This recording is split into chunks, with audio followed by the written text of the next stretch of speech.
എല്ലാവർക്കും നമസ്കാരം. നമ്മുടെ ഊർങ്ങാട്ടിരി പൂവത്തിക്കൽ ജഗന്നാഥ രഥയാത്രയോടനുബന്ധിച്ച് നമ്മുടെ സേവാഭാരതി ഊർങ്ങാട്ടിരി പഞ്ചായത്ത് കമ്മിറ്റിയുടെ വക കുടിവെള്ള വിതരണം നടത്തുകയാണ്. നമ്മുടെ ഏകദേശം 2 മണിക്കൂർ 3 മണിക്കൂറോളം ഈ രഥയാത്ര സമാപനം പാലോട്ടൂർ തുടങ്ങിയ സമാപനം പൂവത്തിക്കലാണ്. ഇന്ത്യയുടെ പല ഭാഗത്തു നിന്നും വിദേശത്തു നിന്നും ആയിരക്കണക്കിന് ആൾക്കാർ പങ്കെടുക്കുന്ന ഈ രഥയാത്രയോടനുബന്ധിച്ച് സേവാഭാരതി അവരുടെ വീണ്ടും ജനങ്ങളെ സേവിക്കാൻ വേണ്ടിയിട്ട് സേവാഭാരതി കുടിവെള്ള ലേഖനം നടത്തുകയാണ്. ഇതിൽ പങ്കെടുത്ത എല്ലാ പ്രവർത്തകർക്കും സേവാഭാരതി പ്രവർത്തകർക്കും മറ്റുള്ളവർക്കും നന്ദി, നമസ്കാരം.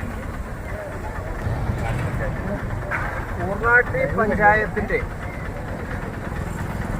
പഞ്ചായത്തിൽ രജിസ്റ്റർ ചെയ്തിട്ടുള്ള സേവാഭാരതിയുടെ നേതൃത്വത്തിൽ ഇന്ന് ഹരേ കൃഷ്ണയുടെ ഘോഷയാത്രയുമായി ബന്ധപ്പെട്ടുകൊണ്ട് രഥയാത്രയുമായി ബന്ധപ്പെട്ടുകൊണ്ട് ആയിരക്കണക്കിന് ആളുകൾക്കാണ് വെള്ള സൗകര്യം ഇന്ന് സേവാഭാരതിയുടെ ഭടന്മാർ ഇവിടെ തയ്യാറായിട്ടുള്ളത്. ഈ നാട്ടിലുള്ള എല്ലാ ആളുകളും ഘോഷയാത്രയിൽ അടുക്കും ചിട്ടയോടുകൂടി പങ്കെടുത്തുകൊണ്ട് വിജയത്തോടുകൂടി അത് നടപ്പിലാക്കണം എന്ന് എല്ലാവരെയും സവിനയം ക്ഷണിക്കുന്നു.